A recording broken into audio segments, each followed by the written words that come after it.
اعوذ باللہ من الشیطان اللعین الرجیم، بسم اللہ الرحمن الرحیم، الحمدللہ رب العالمین۔ ناظرین محترم، سلام علیکم ورحمۃ اللہ وبرکاتہ۔ استقبال کرتی ہوں میں نظر فاطمہ آپ سبھی کا اس پروگرام آخری زمانے کی مشکلات اور ان کے حل میں۔ جیسا کہ آپ نے ہمارے پچھلے ایپیسوڈ میں دیکھا ہوگا کہ اس پروگرام میں ہم تمام ان مشکلات کو یا چند ان مشکلات کو ڈسکس کرنے کی کوشش کر رہے ہیں جو ہماری روزمرہ کی زندگی میں اثر انداز ہوتی ہیں، اور عالم اسلام میں، تاریخ اسلام میں احادیث معصومین اور روایات کی روشنی میں ان کے کیا حل علماء ہمارے لیے نکالتے ہیں۔ اس گفتگو میں ہمارے ساتھ عالی جناب مولانا فیض عباس مشہدی صاحب موجود ہیں، آئیے ان کا استقبال کرتے ہیں۔ السلام علیکم۔ وعلیکم السلام ورحمۃ اللہ۔ بہت شکریہ آغا پھر سے آپ کا اس گفتگو میں ہمارے ساتھ بنے ہونے کے لیے۔ ہم نے پچھلے ایپیسوڈ میں آغا آخری اپنی جو گفتگو کی تھی وہ اس پر کی تھی کہ اگر فقہی مسائل ہیں تو پھر کوئی مسئلہ ہی نہیں ہے، اپنے مرجع کی طرف رجوع کیا جائے، اور عقیدہ اور عقیدت کس طریقے سے آسان ہے اگر انسان تھوڑی سی محنت اپنی طرف سے تفکر اور قرآن مجید پر غور کرنے میں لگائے۔ اگلا سوال جو بنتا ہے آغا اس کے بعد وہ یہ کہ ایک بہت بڑی مشکلات جو ہر طرف ہے، شاید ہی کوئی جگہ ہے جہاں یہ شیطان موجود نہیں ہے، جو ہے میوزک، کہ آج گھروں میں ہمارے ارد گرد کون سی ایسی جگہ ہے جہاں میوزک نہیں ہے؟ حد یہ کہ آج منقبت میں بھی ہمیں میوزک نظر آتی ہے۔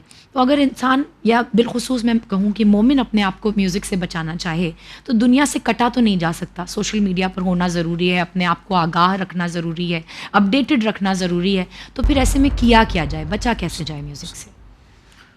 اعوذ باللہ من الشیطان اللعین الرجیم، بسم اللہ الرحمن الرحیم، الحمد للہ والصلاۃ علی اہلہا، اما بعد۔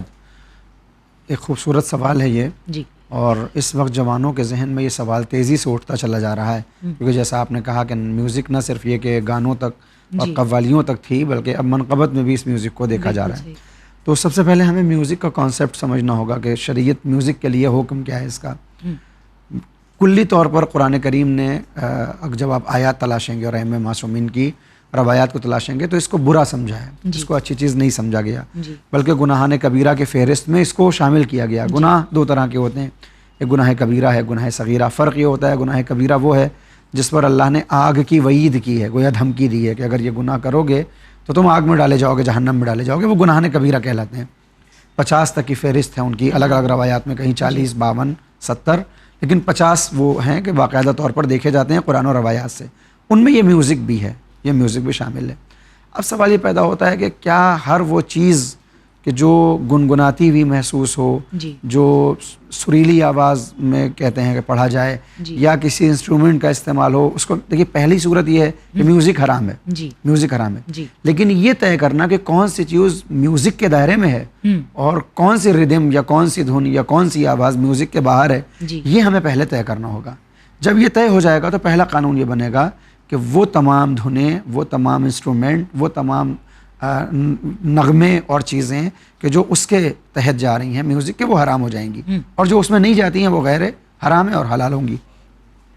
یہ طے کرنا کہ کون سی چیزیں حرام ہیں اور کون سی چیزیں حلال ہیں، اس کو طے کرنے سے پہلے انسان کو میوزک کا پورا علم ہونا چاہیے۔ بالکل یہی میرا آپ سے سوال ہے کہ میں صرف کیا ہر انسان اس چیز کی تفریق کر سکتا ہے؟ حسن، تو میں عوام کی بات ہی نہیں کر رہا ہوں، میں بہت اوپر لے کر جا رہا ہوں اس کو، یعنی مراجع کرام بھی اگر وہ یہ کہنا چاہیں گے کہ فلاں میوزک حرام ہے اور فلاں میوزک جائز ہے، یعنی اگر جزئی قانون بنانا چاہیں گے تو انہیں تمام طرح کی دنیا میں جتنی میوزک کے استعمال ہو رہی ہیں ان کو سننا پڑے گا، پھر اس میں جو ہے وہ ان کو تشکیق کرنی پڑے گی، فیصلہ کرنا پڑے گا، تو جب وہ سنیں گے تب ان سے حرام ہو جائے گا، لہٰذا وہ کبھی ایسا کوئی کام نہیں کریں گے جس سے خدا ناراض ہو۔ تو اب کیا ہوگا، کیسے پتہ چلے کہ کون سی حرام ہے کون سی حرام نہیں ہے؟ تو کلی طور پر یہ کہہ دیا جاتا ہے کہ آپ میوزک سے پرہیز کریے، آپ میوزک سے بچیے، اس لیے کہ ہو سکتا ہے جو کانوں میں آ رہی ہے 1% امید ہے کہ شاید یہ جائز ہو، لیکن یہ طے کرنا کہ یہ جائز ہے یا نہیں ہے یہ اس وقت تک ممکن ہی نہیں ہے جب تک میوزک کے بارے میں ہمیں پورا علم نہیں ہوگا، لہٰذا ان سے ہمیں بچنا چاہیے۔ ان سے تو کیا جائز کے بارے میں کچھ بتایا گیا ہے یا بس یہی اپنے آپ کو نہیں، اس کے لیے ہیں راستے۔ مثال کے طور پر پرٹیکولر کسی میوزک کے لیے نہیں کہا جا سکتا کہ یہ میوزک جائز ہے، لیکن قانون یہ بنایا گیا کہ ہر وہ میوزک جو ہمارے جسم میں تھرکن پیدا کر دے، جو ہمارے دماغ کو سلا دے، یا جو محفل لہو و لعب میں استعمال ہو، حرام محفلوں میں استعمال ہو، یہ بہت اچھا قانون ہے۔ یعنی یہ 3 قانون اگر ہم ہر جگہ رکھ لیں گے تو بہت سی مشکلیں آسان ہو جائیں گی۔ جس سے ہمارا بدن تھرکنے لگے، یعنی گویا انسان اپنے بس میں نہ رہے اور اپنے وجود سے باہر نکلنے لگے، وہ چیز جائز نہیں ہو سکتی. جب کوئی ڈرم بجتا ہے مثال کے طور پر، جب کوئی ڈی جے بجتا ہے، ہم لوگ سڑک پر جاتے ہیں، روڈ پر جاتے ہیں، کبھی ٹرین سے جاتے ہیں، کبھی بس سے جاتے ہیں، تو ہمیں راستے میں ایسی چیزیں سننے کو ملتی ہیں. اگر انسان بے اختیار ہو کر پیر بجانے لگے، ہاتھ چلانے لگے، تو اس کا مطلب یہ ہے کہ اس میوزک نے انسان کے اوپر اپنا غلبہ کیا. یہ اس کے لیے جائز نہیں ہو سکتی. پروردگار کہتا ہے کسی چیز کا، میوزک نہیں کا، کسی چیز کا تمہارے اوپر غلبہ نہیں ہونا چاہیے، کسی چیز کی بھی تمہیں غلامی نہیں کرنا ہے، اس لیے کہ تم سے کہلواتا ہے، ہم سے کہلواتا ہے ایاک نعبد، ہم بس تیرے بندے ہیں، ہم تیرے غلام ہیں، تیرے علاوہ کسی کے غلام نہیں ہیں. تو اگر کبھی مال ہمارے سر چڑھ کر بولنے لگے اور یہ دولت ہمیں اپنا غلام بنائے تو یہ دولت حرام ہو جاتی ہے. اگر شہرت سر چڑھ کر بولنے لگے اور یہ ہمیں اپنا غلام بنا لے تو یہ شہرت بھی حرام ہو جاتی ہے. اسی طرح سے عزت حد سے زیادہ، احترام حد سے زیادہ انسان کو بہت مقدس اپنے آپ میں سمجھنے لگے اور دوسروں کو بالکل حقیر سمجھنے لگے تو کہا یہ احترام اور عزت بھی اس کے لیے حرام ہو جاتا ہے. اچھی جائے کہ میوزک، تو کوئی بھی چیز جو ہمارے اوپر غالب آنے لگے اسلام اس کی اجازت نہیں دیتا.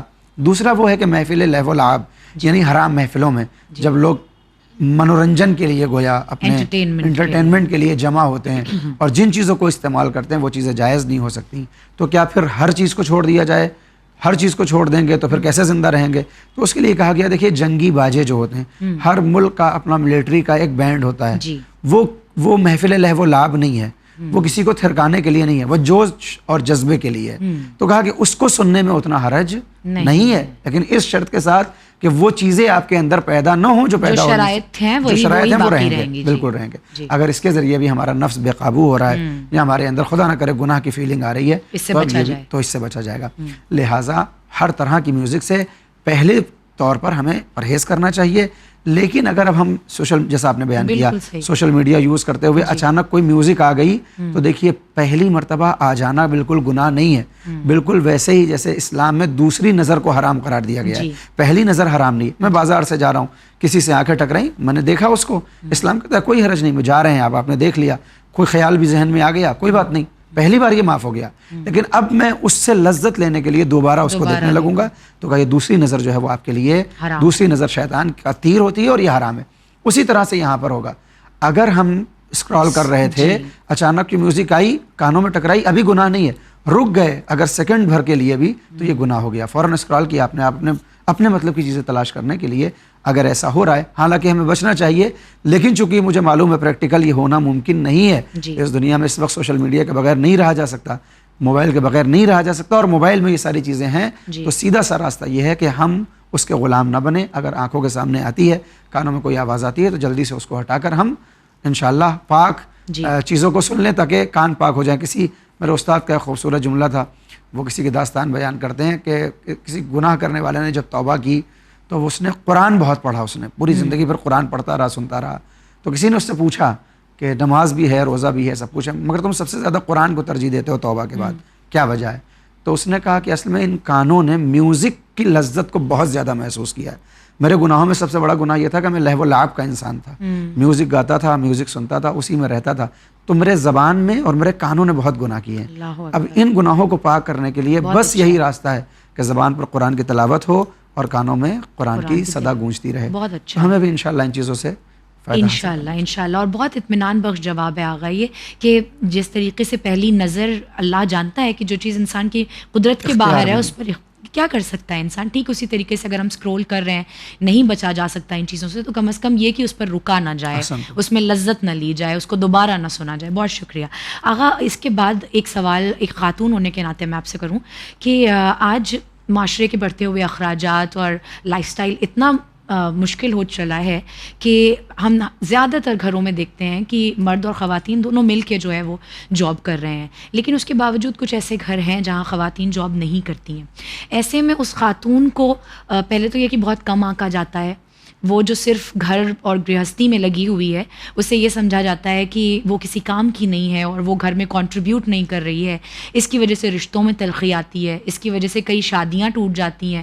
تو ایسے میں کیا اسلام کے نظریے سے کوئی پیغام دیا جا سکتا ہے خاص کر ان شوہروں کو جن کی زوجائیں جاب نہیں کر رہی ہیں اور ان سسرال والوں کو، کیونکہ ہندوستان میں بہت افسوس کی بات ہے کہ سسرال والے شوہر سے زیادہ جو ہیں وہ قابض ہوتے ہیں رشتوں پر. حسن تم دیکھیں چونکہ یہ پروگرام ہو رہا ہے آخر الزمان کے لیے، تو آخر الزمان کی مشکلات میں معصومین نے ایک مشکل یہ بیان کی ہے کہ ارزش بدل جائے گی، ارزش کو چینج کر دیا جائے گا. یہ ارزش کیا ہے، کیسے چینج ہوگا؟ کہا کہ جو چیز عزت کا سبب ہے آخر الزمان میں وہ ذلت کا سبب ہو جائے گی. جو چیز ذلت کا سبب ہے اس کو عزت کی نگاہ سے دیکھا جائے گا. شیطان آخر الزمان میں 2 بڑے کام کرے گا اور کر رہا ہے. ایک وہ رشتے توڑوا رہا ہے. یہ میرے استاد مسعود علی خداوند عالم ان کی حفاظت فرمائے، بہترین عارف میں کہتا ہوں ان کو، مبلغ ہیں، ایران میں رہنے والے طالب علم سب ان کو پہچانتے ہیں. ایسا زبان میں ان کی اثر ہے کہ آپ 1 گھنٹے کی ان کی تقریر سنیں تو دل کرتا ہے کہ بس دنیا سے نکل کے بس اللہ کے قریب ہو جائیں. وہ یہ کہتے ہیں کہ آخر الزمان میں شیطان 2 بڑے کام کرتا ہے. ایک وہ رشتے توڑواتا ہے اور ایک وہ ارزش کو بدل دیتا ہے، چیزوں کی قیمت کو بدل دیتا ہے. اور یہ معصومین کی حدیث سے وہ کہتے ہیں رشتے کیسے توڑواتا ہے. کیونکہ جب، حالانکہ یہ میرا موضوع نہیں ہے لیکن میں صرف اشارہ کر رہا ہوں کہ دیکھیں رشتے جتنے مضبوط ہوں گے نسل اتنی باتربیت ہوگی. آج سے آپ 20 سال پہلے 30 سال پہلے جائیں، جہاں ایک گھر میں ہماری جوائنٹ فیملی ہوتی تھی، چچا ہوتے تھے، تایا ابا ہوتے تھے، پھوپھیاں ہوتی تھیں، تو ایک بچہ جب وہاں جنم لیتا تھا تو اس کی تربیت پہ صرف ماں کی نگاہیں نہیں ہوتی تھیں یا ماں باپ کی نگاہیں نہیں ہوتی تھی، 4 سب کی نگاہیں ہوتی تھیں، تو اس کی تربیت بہت اچھی ہوتی تھی. آہستہ آہستہ آہستہ آہستہ، میں یہ نہیں کہہ رہا ہوں کہ ہر گھر میں بے دینی ہو گئی ہے، ضروریات کے مطابق، مشکلات کی وجہ سے یا خواہشات کے بڑھنے کی وجہ سے گھر ہمارے کمپیکٹ ہوتے چلے گئے، لوگ دور ہوتے چلے گئے. تو کیا ہوا، رشتوں میں ایک فاصلہ آنا شروع ہوا. فائدہ شیطان کو کیا ملا کہ اس بچے کی جو تربیت 10 لوگ کر رہے تھے، آج وہ تربیت 2 لوگ کر رہے ہیں. پہلے یہ کہا جاتا تھا کہ محلے میں دوسروں سے ہم کہتے تھے ہمارے والدین کہ اگر ہمارے بچے کو کسی غلط جگہ پر دیکھنا تو ٹوک دینا، ڈانٹ دینا، ہٹا دینا.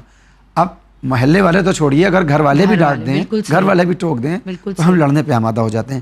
یہ شیطان اس میں کامیاب ہو گیا، اس نے رشتے توڑوائے، نسل بے تربیت ہونے لگی، نسل کے اندر تربیت ختم ہوئی. ایک کام اس نے یہ کیا. دوسرا کام اس نے ارزش بدل دی. جس چیز کو دین نے عزت قرار دیا تھا اس کو اس نے ایسا بنا دیا کہ آج ذلت محسوس ہو رہی ہے. یعنی میں اپنے بچپن کی بات کر رہا ہوں، بہت دور کی بات نہیں کر رہا ہوں. میں اپنے بچپن میں کرتا پیجامہ، اس کو پورا ہندوستان شرافت کی نگاہ سے دیکھتا تھا. کسی کے سر پر ٹوپی ہوتی تھی تو لوگ کہتے تھے ملا جی جا رہے ہیں، اور یہ ملا جی کوئی طنز نہیں ہوتا تھا، ان کے احترام میں کہتے تھے، ان کے احترام میں. ہماری فلموں کا یہ حال تھا یہاں تک کہ اگر کوئی مسلمان کیریکٹر آتا تھا تو یہ با ایمان ہے، یہ مومن ہے، یہ تصور پیش کیا جاتا تھا. میں فلموں کی کوئی تائید نہیں کر رہا مگر بچپنا گزرا ہے، ہم سب نے ان چیزوں کو دیکھا ہے. مگر آج اس نے انہی چیزوں کی ارزش کو بدل دیا. آج کوئی کرتا پاجامہ پہن کر ٹرین میں چلا جاتا ہے تو کہتے ہیں ٹیررسٹ ہے. کسی کے سر پر ٹوپی لگی ہوئی مل جاتی ہے تو اس کے لیے ہم دوسرے الفاظ کو استعمال کرتے ہیں. مسلم کیریکٹرز جو آج ہمارے یہاں بالی ووڈ میں استعمال ہو رہے ہیں وہ نگیٹو استعمال ہو رہے ہیں. تو اس نے کیا کیا، جو ہمارے لیے مایہ عزت تھا اسے مایہ ذلت بنا دیا. اب آتے ہیں آپ کے سوال کے اوپر. دین نے تقسیم کی تھی، شریعت نے کہا تھا جب تم اس دنیا میں زندگی گزارو گے 2 طرح کی تمہاری زندگی ہوگی، ایک 4 دیواری کے اندر کی، گھر کے اندر کی، اور ایک 4 دیواری کے باہر معاشرے کی. ہر جگہ تمہاری ذمہ داری ہوگی، ہر جگہ تمہارے اوپر کچھ مسئولیت ہوگی، تمہارے کچھ وظائف ہوں گے. کیسے پورے ہوں گے؟ کہ گھر کی 4 دیواری کی پوری ذمہ داری تمہاری زوجہ کی ہوگی، خاتون کی ہوگی، اور گھر کی 4 دیواری کی ذمہ داری تمہارے اوپر ہے. یعنی ایسا نہیں ہے کہ ایک خاتون اگر گھر کے اندر اپنی ذمہ داریوں کو ادا کر رہی ہے تو وہ کسی معنی میں شوہر سے کم ہے. بالکل برابر ہیں یہ دونوں، بالکل برابر. میں ایک حدیث پیش کروں. پیغمبر اسلام ختم مرتبہ حضرت محمد مصطفیٰ صلی اللہ علیہ وآلہ وسلم بی بی دو عالم کے عقد اور رخصتی کے بعد اگلے دن مولا کائنات سے ملاقات کرنے گئے. آپ نے سنا ہوگا اس سے پہلے. صبح میں پہنچتے ہیں مولا کے گھر پر، پہلا سوال کرتے ہیں یا علی کیف وجدت ابنتی، اے علی تم نے میری بیٹی کو کیسا پایا، میری بیٹی کو کیسا پایا. جواب کیا دیا ہے مولا نے، نعم العون فی طاعت اللہ، میں نے آپ کی بیٹی کو اللہ کی اطاعت میں بہترین مددگار پایا. سبحان اللہ. یعنی یہ وہ رات ہے کہ عام طور پر بڑے بڑے بادین افراد یعنی دین کی رعایت کرنے والے افراد کی بھی نمازیں قضا ہو جاتی ہیں، مگر یہاں پر وہ ایک عام انسان نہیں کہہ رہا ہے، وہ کہہ رہا ہے جو کل ایمان ہے، جس کے ایمان کے قصیدے فرشتے پڑھتے ہیں، وہ اپنی زوجہ کے لیے کہہ رہا ہے نعم العون فی طاعت اللہ، اللہ کی اطاعت میں بہترین مددگار.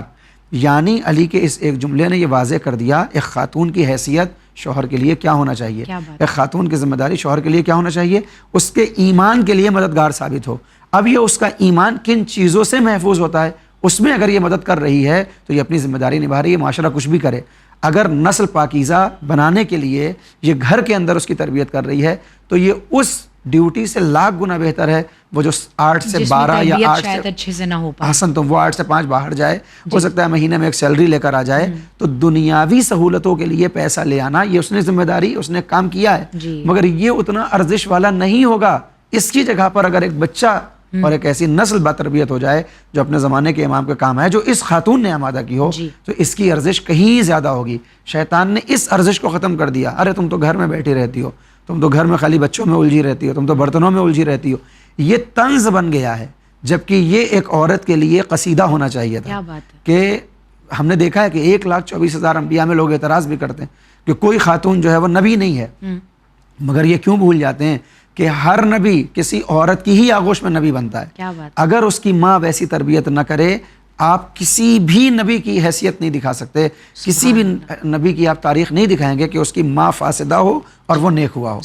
زوجہ تو نکلی ہیں نبیوں کی ایسی کہ جو فاسد ہیں, تو ان کی اولاد بھی فاسد ہے. کہیں نہیں ملتا ہے کہ کوئی نبی بنا ہو اور اس کی ماں کے اندر کوئی کمی ہو. یعنی وہ نبی بنا ہی نبی اس لیے ہے کہ اس کی ماں نے ویسی تربیت کی ہے, تو پروردگار اس کو مصطفیٰ اور مجتبیٰ بنا لے. تو بجائے اس کے کہ ان خواتین سے گھر والے شکایت کریں کہ تم نوکری نہیں کر رہی ہو, اس کی تشویق کرنا چاہیے, اس کا ساتھ دینا چاہیے. کہ اصل یہ ہے, حقیقت یہ ہے کہ دین یہ چاہتا ہے کہ عورت اپنے گھر کے امور کو انجام دے. میں بار بار کہہ رہا ہوں, اس کا منع نہیں ہے کہ گھر کے باہر امور انجام نہ دے, لیکن اگر وہ اس کو کمفرٹ سمجھ رہی ہے اور اس کے لیے وہ آمادہ ہو رہی ہے, تو یہ زیادہ ارزش مند ہے. یہ شیطان اپنی چالوں میں کامیاب ہو رہا ہے کہ جو لائق عزت تھا اس کو لائق ذلت بنا دیا, اور جو ذلت کے کام ہیں انہیں عزت سمجھا جا رہا ہے. تو ہمارا فرض یہ بنتا ہے کہ ہم شیطان کی اس چال میں اس کی مدد نہ کریں, بلکہ ایسے لوگوں کو, ایسی خواتین کو اور زیادہ انکریج کیا جائے کہ گھروں کی تعمیر اور بہتری, یا یوں کہوں کہ مکان گھر بن سکیں.